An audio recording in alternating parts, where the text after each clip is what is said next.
Good morning students. परत एकदा आपण एक्सक्रिशन आणि ऑस्मोरेग्युलेशन ह्या टॉपिकवर बोलण्यासाठी आलेलो आहोत. आपण गेल्या तासाला बघितलं की काउंटर करंट मेकॅनिझम, त्या काउंटर करंट मेकॅनिझममध्ये मी सांगितलं होतं exchange of the ion from interstitial fluids आणि into the renal tubule as well as a vasa recta. Vasa recta म्हणजे त्या रिनल ट्युबिलच्या अवतीभोवती असलेला जो ब्लड कॅपिलरीचा बंच होता त्याला वासा रेक्टा म्हणतात. तर यांच्यामधले आयनची अदलाबदल होते आणि त्याच्यामध्ये सांगितलं ऑस्मोलॅरिटी. ऑस्मोलॅरिटी हा महत्त्वाचा घटक होता की concentration of the solute particle, त्याच्यामध्ये ज्या युरिनमध्ये कॉन्सन्ट्रेशन जे सोल्यूट पार्टिकल होते त्याच्याविषयी बोललो होतो की बर्ड्स आणि मॅमल्समध्ये नॉर्मली की 300 मिली ऑस्मॉल्स ऑस्मोलॅरिटी असते प्रायमरी युरिनची किंवा नेफ्रिक फिल्ट्रेटची, आणि जे फायनली युरिन एक्सक्रीट होणार आहे त्याची ऑस्मोलॅरिटी जवळपास 1200 मिली ऑस्मॉल पर लिटर असते. म्हणजे the concentrated urine is form in the mammals and birds. हे बघितलं आपण त्या काउंटर करंटमध्ये सांगितलं की counter current takes place in the loop of Henle, त्याचबरोबर it is also takes place in the vasa recta. त्याच्यामध्ये सांगितलं की loop of Henle it is a counter current multiplier, आणि वासा रेक्टामध्ये सांगितलं की it is a exchanger. Counter current exchanger म्हणजे आयनची अदलाबदल होते आणि हे सगळं मेडुलामध्ये घडतं, किडनीच्या किंवा रिनल पिरॅमिडमध्ये जे मेडुला आहे त्याच्यामध्ये घडतं. आता पुढचं पॉईंट आहे composition of urine. Composition of urine.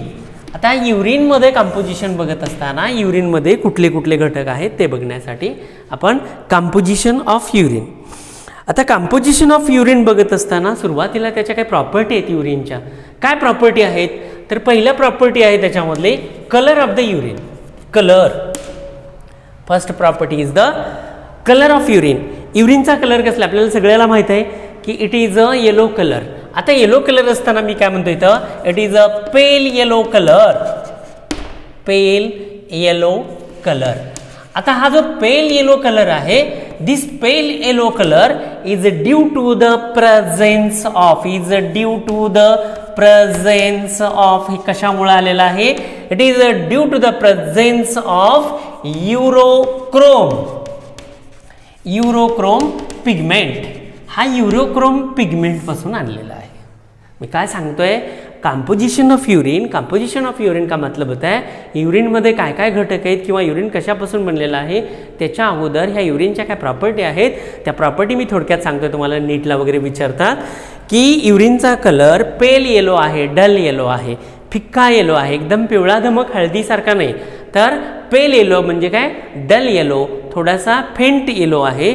आणि हा कलर युरिनला युरोक्रोम नावाच्या पिगमेंटमुळे मिळतो. आता ही युरोक्रोम कुठून आला?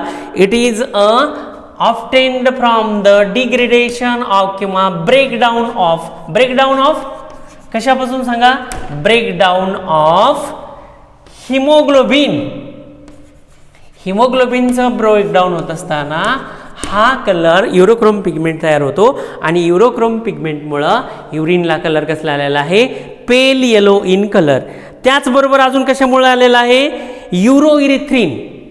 हा युरोक्रोम हा मेन पिगमेंट आहे, मेन पिगमेंट आहे. पण त्याचबरोबर uroerythrin is also responsible for the colour. अजून कोण आहे? युरोब्लेडिन आणि uroerythrin. These are two accessory pigment. हे त्याच्या मदतीला पिगमेंट आहेत, पण मेन पिगमेंट कुठला आहे? युरोक्रोम. युरोक्रोम कुठून आला? It is a breakdown of the haemoglobin. लिव्हरमध्ये हिमोग्लोबिनचं ज्यावेळेस ब्रेकडाऊन होतं त्या ब्रेकडाऊनपासून हा कलर पिगमेंट तयार होतो. Is it clear? कलर कळाला? मी सांगितलं. आता काहीच ध्यानात नाही राहिलं तर pale yellow in colour due to the presence of urochrome. Urochrome is the main pigment आणि युरोइरिथ्रिन आणि urobilin these are the accessory pigment किंवा ॲसेसरी काय म्हणतात त्याला? Supplementary pigment which also responsible for the colour. आता हा colour बघत असताना आपण की युरिनचा कलर कधी कधी अजून चेंज होतो. Change in the colour of change of colour of urine अजून कशामुळे चेंज होतो? ड्यू टू द बी कॉम्प्लेक्समुळे पण युरिनचा कलर काय होतो? बदलतो. बी कॉम्प्लेक्स विटॅमिनमुळे पण युरिनचा कलर बदलतो किंवा चेंज होतो. आता दुसरी प्रॉपर्टी आहे स्मेल. स्मेल का मतलब होता है वास. आता युरिनचा वास जर बघितला असला तर बॅड स्मेल आहे. It is a bad smell. The bad smell of the urine is due to the urinod. कशामुळे आहे हा? युरोनॉइड. युरोनॉइड ह्या घटकामुळे याचा बॅड स्मेल आहे. आता हा बॅड स्मेल जो आहे तो स्ट्रॉंग स्मेल पण येतो याचा. युरिनचा कधी कधी स्ट्रॉंग स्मेल येतो. आपण जर कुठं बघितलं बाथरूमच्या जवळ जरी बघितलं तर बाथरूमच्या जवळ सुद्धा एक स्ट्रॉंग युरिनचा स्मेल येतो. आणि हा स्ट्रॉंग बॅड स्मेल कशामुळे येतो? Due to the urea is किंवा हे युरियाचं डिग्रेडेशन कशामध्ये होतं? It is degraded in to the ammonia. अमोनियामध्ये डिकम्पोज होत असताना, डिग्रेड होत असताना, चेंज होत असताना, डिग्रेडेड होत असताना it is also create the bad smell or strong smell. म्हणजे अतितीव्र वास सुद्धा कधी होतो? ह्याच्यामध्ये येतो युरिया कन्वर्टेड इंटू किंवा डिग्रेडेड इंटू द अमोनिया. युरियाचं रूपांतर अमोनियामध्ये होत असताना सुद्धा स्ट्रॉंग स्मेल येतो. आता हे झाले दोन प्रॉपर्टी. आता त्याच्यानंतर तिसरी प्रॉपर्टी काय आहे युरिनची? आपल्याला नीटसाठी हे बघायचं आहे की पहिले सांगितली कलर, दुसरे सांगितले स्मेल. आता कलरच्या स्मेलच्या नंतर तिसरी प्रॉपर्टी आहे त्याची. कुठली आहे तिसरी प्रॉपर्टी? की तिसरी प्रॉपर्टी आहे त्याची specific gravity. Specific gravity. This specific gravity urine is slightly heavier than the water. Slightly heavier हे पाण्यापेक्षा स्लाइटली हेवियर दॅन वॉटर. पाण्यापेक्षा थोडंसं स्लाइटली हेवियर आहे. किती स्पेसिफिक ग्रॅव्हिटी आहे त्याची? तर specific gravity it is near about 1.003. 1.003. आता हे नाही ध्यानात राहिलं तर एवढं तर ठेवा की हे पाण्यापेक्षा थोडंसं जड आहे. It is a slightly heavier than the water. पुढची प्रॉपर्टी आहे, चौथी प्रॉपर्टी आहे त्याची की टोनिसिटी. टोनिसिटी का मतलब होता है concentration of the urine. Concentration of urine. Concentration of urine. तर concentration of urine it is a hypertonic. Hypertonic का मतलब होता है it contain the more amount of the dissolved solute particles in the urine, that is a hypertonic. But this hypertonic urine it may be also changes due to the when that individual or specific organism intake the liquid food किंवा liquid water किंवा juice जर पातळ पदार्थात घेतलं तर it become the hypotonic. जर त्याने जास्त प्रमाणात जर त्यांनी काय केलं लिक्विड पदार्थ घेतले तर इट इज अ हायपोटोनिक. आता सुरुवातीलाच मी सांगतो की कंपोजिशन ऑफ युरिन सुरुवातीला सांगितलं होतं का नव्हतं? Composition of urine it is a totally depend upon the individual consumed by the food and liquid food. Food and liquid food म्हणजे ते कुठल्या प्रकारचं अन्न त्या ऑर्गॅनिझमने खाल्लेलं आहे त्याच्यावर सुद्धा कंपोजिशन ऑफ युरिन डिपेंड आहे. त्याच्यानंतर व्हॉल्यूम ऑफ द युरिन बघत असताना तुम्ही ऑलरेडी बघितलेलं आहे की पाचवी property volume of urine. Volume of urine बघत असताना it is near about 1.5 to 1.8 litre per day.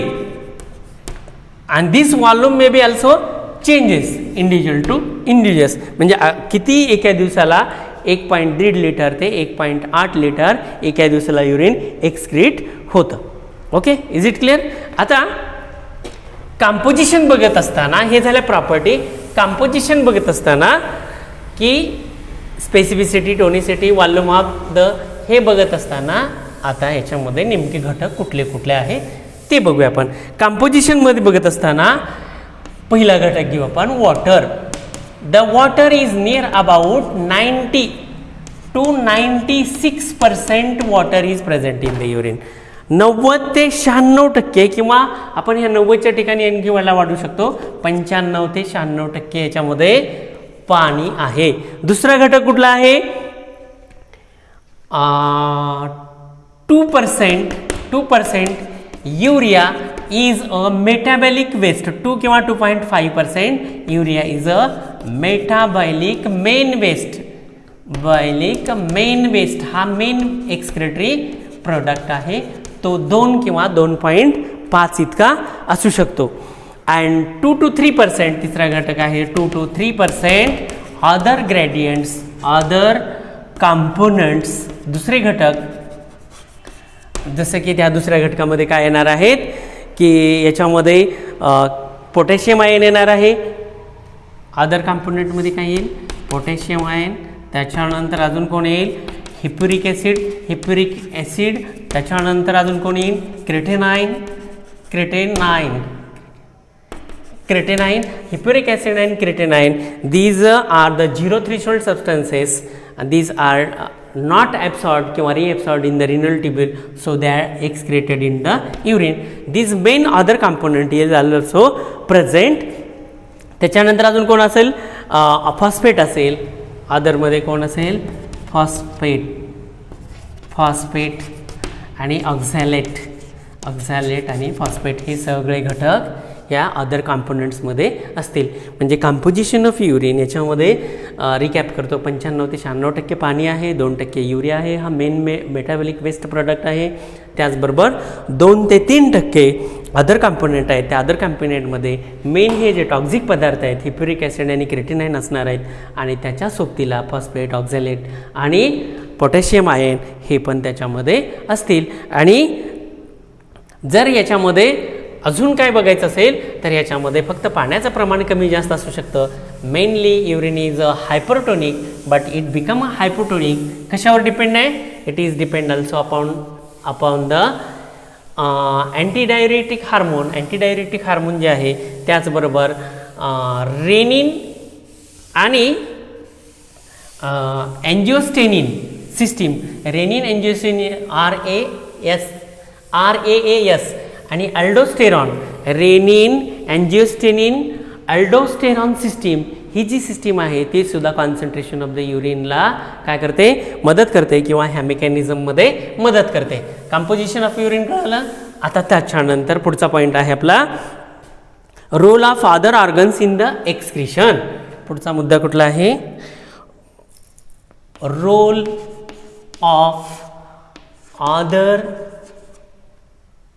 Organs in excretion. आता दुसरे काही ऑर्गन्स आहेत त्यांचा पण ह्या एक्सक्रीशनमध्ये रोल आहे, पण मेन एक्सक्रिटरी ऑर्गन हा किडनी आहे. आणि हे दुसरे जे ऑर्गन आहेत, फॉर एक्झाम्पल आपण स्किन घेतलं तर skin it is a accessory respiratory organ. Accessory का मतलब होता है सप्लिमेंटरी. जसं आपण पेपर मुख्य असतो त्याला सप्लिमेंट म्हणतो, तसा हा सप्लिमेंटरी आहे. आता जनरली स्किनचा विचार करत असताना एक्सक्रिशनमध्ये काय रोल आहे याचा? इन मेनी ॲनिमल्स, आता बरेच ॲनिमल बघितलं किंवा इन ॲक्वॅटिक ॲनिमलमध्ये बघा, skin is very thin and permeable to the diffusion of the different kinds of the solid particles. कुणामध्ये? ज्यांच्यामध्ये थिन स्किन असते आणि परमेबल असते. फॉर एक्झाम्पल आपण घेतलं फिश घेतला, पाण्यामध्ये राहणारे ॲनिमल घेतले, त्याचे स्किन पातळ असते आणि डिफ्युजन ऑफ द गॅसेस किंवा diffusion of the material along the skin. But in ह्युमनचा जर विचार केला, in human skin is thick, जाड आहे. अँड इम्परमिएबल का मतलब होता है not permeable like the aquatic animal सारखी ही परमिएबल नाही, इम्परमिएबल आहे. Not permeable to the some molecules, but it is also permeable to the some components. काही घटकासाठी परमिएबल आहे. आणि स्किनमध्ये मुख्यतः 2 प्रकारचे ग्लँड असतात. पहिला ग्लँड आहे स्वेट ग्लँड आणि दुसरा ग्लँड आहे ऑइल ग्लँड, किंवा त्याला आपण दुसरं काय म्हणतोय ऑइल ग्लँड म्हणून सोप्या भाषेत. स्वेट ग्लँड किंवा ऑइल ग्लँड, ह्यालाच आपण ऑइल ग्लँडला म्हणतोय सिबॅसियस ग्लँड. आणि हे जे स्वेट ग्लँड आहेत त्याला म्हणतोय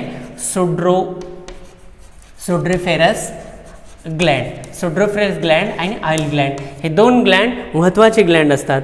आता याच्यामधलं जे स्वेट ग्लँड आहे, हे स्वेट ग्लँड समजण्यासाठी मी ते एक रफ फिगर काढतो. अशी ही स्किन आहे, हे वरचा एपिडर्मिस आहे, हे डर्मिस आहे. आता हे जे स्वेट ग्लँड आहेत. It is a tubular branched and many tubular अशा ह्याच्यामध्ये ह्या ट्युब्युलर असतात. अशा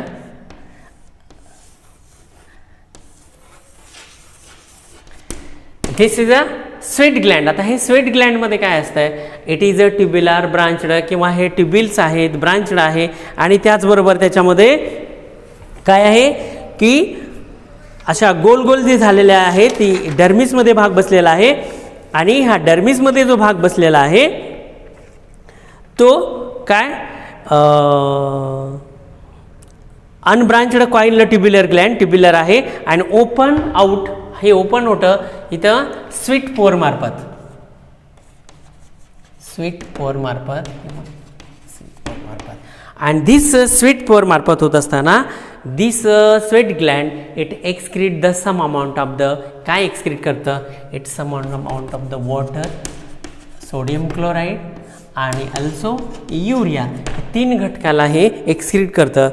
generally the sweat gland are more present on the palm and face, चेहऱ्यावर आणि तळव्यावर हे जास्त करून प्रेझेंट असतात. किंवा आर्मपिटमध्ये पण हे स्वेट ग्लँड जास्त प्रेझेंट असतात. म्हणजे presence of the sweat gland, sweat ग्लँडचा जर विचार केला distributed all over the body but abundant in the palm and facial regions. आणि अनब्रांच्ड आहे, कॉइल्ड आहे. आणि स्वेटचं खरं काम बघितलं तर काय, थर्मोरेग्युलेटर म्हणजे बॉडीचं तापमान कमी करण्यासाठी आहे. थर्मोरेग्युलेटर म्हणजे घाम आला आणि परत जर हवा वगैरे आली तर आपल्याला थंड वाटतं, म्हणजे काय थर्मोरेग्युलेशन म्हणजे it minimize the temperature of the body simultaneously. It also excrete the sweet पोअरमधून ते एक्सक्रीट करतं. काय एक्सक्रीट करतं, सोडियम क्लोराईड, युरिया, वॉटर आणि लॅक्टिक ॲसिडला सुद्धा हे काय करतं, एक्सक्रीट करतं. लॅक्टिक ॲसिड हे घटक हे काय करतं, एक्सक्रीट करतं. आता ऑइल ग्लँड घेतलं किंवा सिबेसियस ग्लँड घेतलं, these are present at the neck of hair follicle. हे कुठं प्रेझेंट आहेत, there are present at the neck of hair follicles. हे हेअर फॉलिकलच्या नेकमध्ये, नेकच्या बाजूला at the neck of a hair follicles त्या तिथं प्रेझेंट आहेत. कोण, सिबेसियस ग्लँड. आणि सिक्रीट द ऑइली सबस्टन्स. आणि हे काय करतात, ऑइली सबस्टन्सला सिक्रीट करतात. आणि त्या ऑइली सबस्टन्सचं नाव आहे सेबम. आणि सेबम काय करतं, it lubricate the skin. Sebum काय करतं, lubricate the skin. Also it give lustre to the hair आणि लुस्टर टू द स्किन. स्किनला एक चमक देण्याचं काम करतं, का तर हे ऑइल ग्लँड आहे. त्याचबरोबर केसांना सुद्धा चमक देतं. आणि अजून तिसरं काम आहे याचं, it also prevent the infection and injury to the skin. स्किनवर एखादा मायक्रो ऑर्गॅनिझम बसला तर हा तेलकट भाग असल्यामुळं तो काय होईल, निघून जाईल, पडून जाईल. त्याच्यामुळं it also prevent the infection and injury to the skin. बघा कळालं का मी काय सांगितलं. Skin is the accessory respiratory organ. It consist of the 2 main gland, the sweat gland that is sudoriparous gland and sebaceous gland. Sweat gland excrete the sweat and that sweat contain the water, sodium chloride, urea, lactic acid. And oil gland किंवा sebaceous gland, it secrete the oily substance. That oily substance are the called as a sebum, and that sebum it keep the skin moist in condition. किंवा दुसऱ्या शब्दात it give luster. luster म्हणजे चमक to the hairs and skin. आणि अजून दुसरं काय की also it prevent the infection. Infection सुद्धा स्किनला होऊ देत नाही. आता त्याच्यानंतर पुढचा पार्ट आहे लंग्स. दुसरा पार्ट कुठला, स्किन बघितल्यानंतर लंग्स हा जो बघितला तर lungs are the main respiratory organ. Lungs हा मेन रेस्पिरेटरी ऑर्गन आहे, पण एक्सक्रिशनमध्ये सुद्धा ॲसेसरी एक्सक्रेटरी ऑर्गन म्हणून सुद्धा महत्त्वाची भूमिका करतो.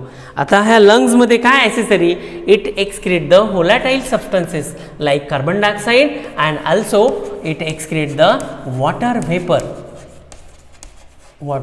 वेपर्स. हे 2 पदार्थाला हे काय करतं, एक्सक्रीट करतं. म्हणजेच काय की the lungs also play an important volatile substances. Volatile म्हणजे हवेत विरून जाणारे पदार्थ. आणि हे CO2 आणि वॉटर वेपर कधी तयार होणार आहेत, इट सेल्युलर रेस्पिरेशनमध्ये जो कार्बन डायऑक्साईड आणि वॉटर तयार होणार आहे ते maximum quantity of water is a reutilized, पुन्हा वापरलं जातं आणि excess quantity of water it thrown out through the lungs. म्हणजेच काय, लंग्सकडून कुठे येईल, नाकाकडे नोजकडे येईल आणि नोजमधून the substances carbon dioxide and water vapour are excreted through the nose. म्हणजे नाकामधून त्याला काय केलं जाईल, बाहेर टाकले जाईल. अजून काय होईल, the volatile substances like the spices म्हणजे जर आपण बडीशोप बघितली किंवा मसालेदार पदार्थ, लवंग, इलायची, मिरी, ह्या ज्या गोष्टी आहेत स्पायसेस, यासुद्धा व्होलाटाईल सबस्टन्सेस म्हणून ह्या बाहेर एक्सक्रीट केल्या जातील. तर आपण रिकॅप करत असताना बघितलं की other organs in the excretion, other ऑर्गन्समध्ये मी सांगितलं स्किन आणि लंग्स हे दोन ॲसेसरी ऑर्गन आहेत. स्किनमध्ये सांगितलं की there is a sweat Gland आहेत जे घामग्रंथी आपण म्हणतो, बॉडीच्या स्किनच्या सगळीकडे प्रेझेंट असतात, पण त्यांचं जास्त प्रमाण पाम म्हणजे तळवा आणि फेशियल रिजन, त्याचबरोबर आर्मपेटमध्ये पण असतात. हे ट्युब्युलर ग्लँड आहे, कॉइल्ड ग्लँड आहे, जे की सुरुवातीला थर्मोरेग्युलेटर म्हणून काम करते, तापमान बॉडीचं मेंटेन करण्यासाठी, कमी करण्यासाठी. त्याचबरोबर इट एक्सक्रीट म्हणजे हे बाहेर काढून टाकते, excrete sweat and that sweat content, त्या स्वेटमध्ये आहे NaCl, सोडियम क्लोराईड आहे, युरिया आहे, लॅक्टिक ॲसिड आहे आणि मेन घटक आहे त्याच्यामधला पाणी, ह्या सगळ्यांना एक्सक्रीट करते. आणि सिबेसिस ग्लँडमध्ये सांगितलं किंवा oil gland these are present at the neck of the hair फॉलिकलच्या नेकला हे प्रेझेंट असतात. आणि हे काय करतात, इट सिक्रेट द सेबम काय आहे, एक ऑइलसारखा चिकट पदार्थ आहे, तेलासारखा चिकट पदार्थ आहे. आणि हा तेलासारखा जो चिकट पदार्थ आहे, तेलासारखा, it give lustre to the skin का मतलब स्किनला चमक देतात आणि त्याचबरोबर केसांनासुद्धा लुस्टर देतं, चमक देतं. आणि तिसरं काम ह्याचं आहे की it protect the skin from infection आणि इंजुरी आणि इन्फेक्शनपासून काय करतं, ते स्किनचे संरक्षण करतं. म्हणजेच काय, तेलकट असल्यामुळं कुठलाही ऑर्गॅनिझम त्याच्यावर जर थांबला तर त्याला रिमूव्ह करण्याचं काम हे कोण करतं, सिबेसियस ग्लँड किंवा सेबम करतं. आता त्याच्यानंतर काही डिसऑर्डर्स आहेत. आता डिसऑर्डर काय करू आपण पुढच्या तासाला बघूयात. डिसऑर्डर म्हणजे डिसिजेस, किडनीच्या काही डिसऑर्डर्स आहेत. तर आता आपण आताच्या लेक्चरला काय बघितलं, कंपोजिशन ऑफ युरिनमध्ये मी सांगितल्या युरिनच्या प्रॉपर्टीज सांगितल्या.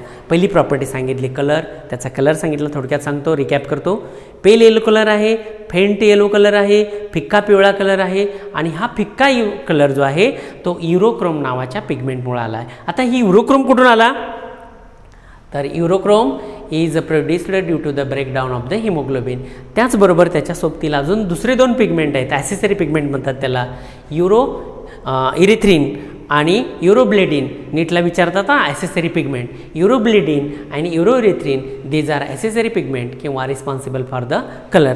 अजून कलर कशावर चेंज होतो, तर the changes of the colour is also depend upon the B complex किंवा बी कॉम्प्लेक्स विटॅमिनचं जर इंटेक जास्त असेल तरीसुद्धा कलर चेंज होतो.